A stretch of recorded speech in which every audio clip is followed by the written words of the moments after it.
Shri Iyer joining us on the broadcast this morning. Shri Iyer, bleeding India with 1,000 cuts, those days it appears are over. You know, if an attack like Pulwama is to happen, then you will see a lot more than just surgical strike 2.0. We've not just counter-attacked, we've gone into Pakistani soil. And what we're understanding from our sources is this time is that we have sustained heavy damages there. We've caused them heavy damages. 250 to 300 terrorists have been taken down in this operation. Yes, this is actually a very, very good, successful day for India. And I think Pakistan is in real trouble from what I'm reading. They don't have a lot of foreign exchange left to buy crude. So they're economically really struggling right now. So I would be interested in seeing what kind of a response they're going to put up with. Even if they do lash back militarily, my gut feeling tells me that they don't have a lot of days of fighting ammunition, because the last thing they will do is to start holding back salaries of their military personnel. But if you don't have money, you don't have money. The country is on the verge of bankruptcy. So economically, I think they are in a really bad shape right now. And who knows? This is going to be very interesting to see how things play out in the next few weeks and months.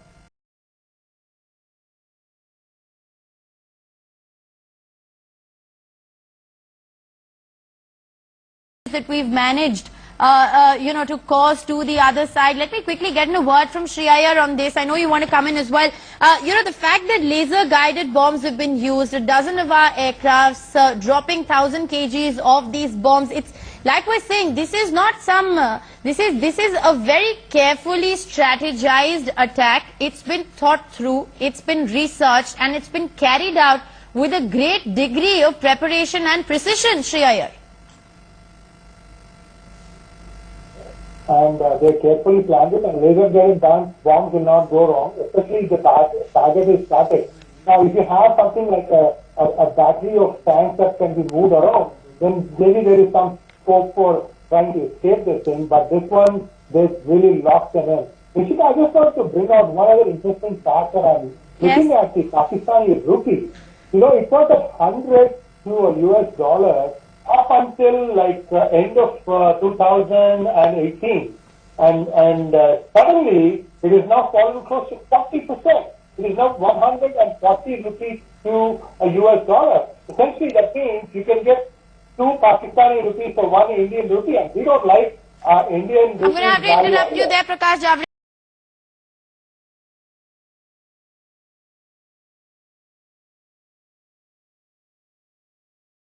An operation, Shri Iyer, I interrupted you there, which has been carried out, like we're saying, with intelligence that has been gathered, processed, planned, prepared for, and then with a great deal of precision has an attack of this magnitude been carried out. Absolutely. See, one of the things that the Indian armed forces are good at is absolutely disciplined way in which they approach their processes.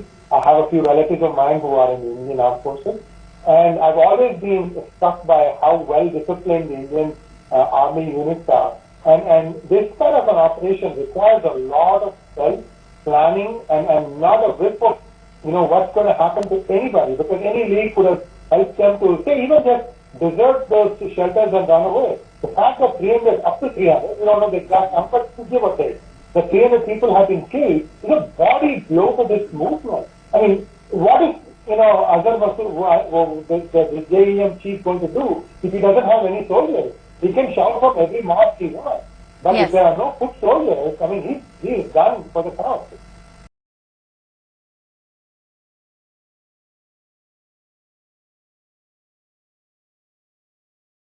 The Indian Army. Shri Iyer, if you're looking at that graphic that's up on the screen right now, what do you make of this? Yes. That's a very good way to tell them that, look, we are ready for you. But Rishika, just to finish the thought on the economic problems that Pakistan is facing.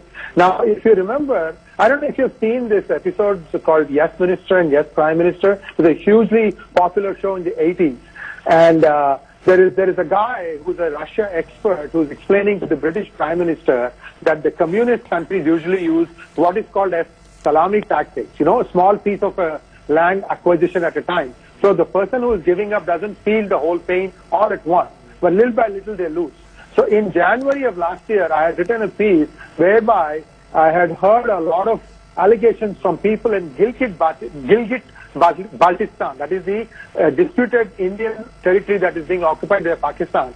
Now, the Chinese had colonized it, and the locals were saying that the Chinese had bought their land at throwaway prices. They have constructed enclaves where within that there are only Chinese signs. The jobs are only for the Chinese, and this is all with respect to the CPEC corridor. Now, if you just look at the CPEC corridor itself, this thing cuts through, there are two roads. This thing cuts right through the heart of Pakistan. About 85 to 90% of the Pakistani population resides along these two roads, these highways. And it is my bet. Okay, we have some breaking.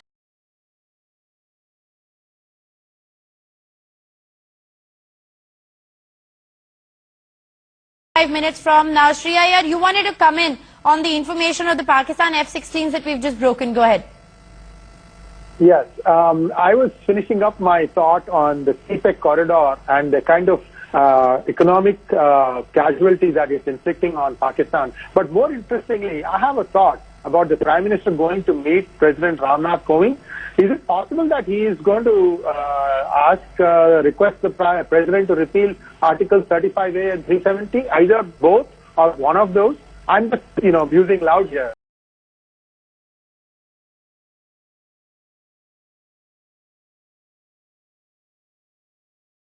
Point is the big question. Shri Iyer has been wanting to come in for a while. Go ahead. Yeah, so I just wanted to add a little bit more based on what I'm reading on social media about the two F-16s that Pakistan scrambled. The interesting thing was those two F-16s were allegedly flying very close to the ground, and they were just issuing flares. And that means there was some engagement that did happen between the Mirage aircraft and the F-16. So it's not that, Pakistan is trying to put a spin saying that the Mirage fled. I don't think that is true. I think what had happened was maybe the 145 was actually acting like a deterrent, that the F-16s couldn't get high up to try and engage. And I'm also reading something unconfirmed. Yes. That two we wouldn't want to at this juncture, Shri Iyer, and you'll appreciate, engage in any kind of speculative information that is doing the rounds on social media, whatever news we're putting out here.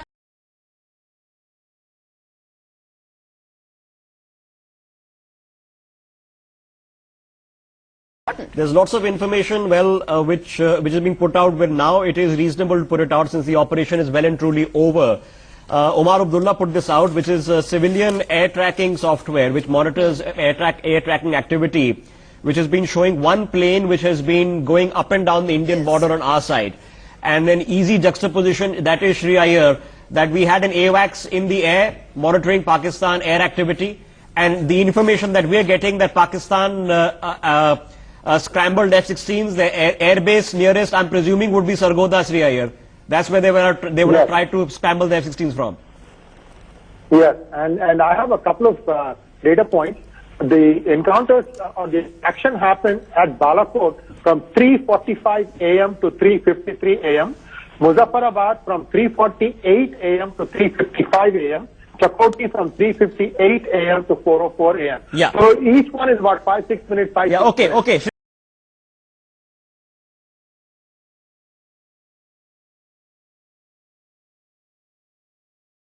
Of surprise. Okay, element of surprise, Shri Iyer. We have a larger picture. This was not a small operation. This was a huge operation, perhaps the biggest operation that's been conducted since my memory recalls, since Kargil. We haven't seen air deployment in this scale since then, sir. Yes, absolutely. And a lot of planning must have gone into it to make sure that all the I's are dotted and the T's are crossed. Something very, very striking is how many different technologies that India has used to make this attack. Because those things give a statement that, the people on Pakistan side will sit back and say, my God, these guys, we thought they were going to come at us in this way, and yet they have found a new way. They have figured out where all our scanning machines are, where they are able to, where the holes are in our airspace, and they found a way to get in with their nimble Mirage 2000. It must be kept in mind that F-16s are probably a little bit superior to Mirage 2000. However, Mirage 2000s are much more maneuverable. And so that is the thing, tactical. You give a certain fighter aircraft to the pilot, it's then his skills and how they have planned this thing out that makes the difference between life and death here. And that's a very, very impressive takeaway.